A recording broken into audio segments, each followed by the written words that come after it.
آج ہمارے ایک بہترین شاہین جو عالم بھی تھا، فاضل بھی تھا، انتہائی خوبصورت شاعر بھی تھا، اعلیٰ قسم کا خطیب بھی تھا، یہ ساری صفتیں اس میں تھیں، جس کا نام مولانا رضا الدین صدیقی تھا۔ حضرات محترم، مجھے ان کے جانے کی خوشی بھی بہت ہے، لیکن مجھے ان کو چھوڑ کے جو مجھے گئے، مجھے ان کا غم بھی بہت ہے۔ وہ لوگ نہیں تھے جو صرف کرسیوں کو توڑنے والے تھے، جو روٹیوں کو اپنے اندر ٹھوسنے والے تھے، وہ تھے جن کی ذات بھی، جن کا علم بھی، جن کی خوبصورتیاں بھی، جن کی محبتیں تھیں، ساری کی ساری اس آستانے کے لیے اور اس ادارے کے لیے وقف تھیں۔ میں اپنے رب کی بارگاہ میں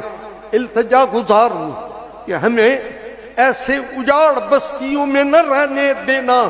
جن میں ہمیں پہچاننے والا ہی کوئی نہ ہو، جاننے والا ہی کوئی نہ ہو۔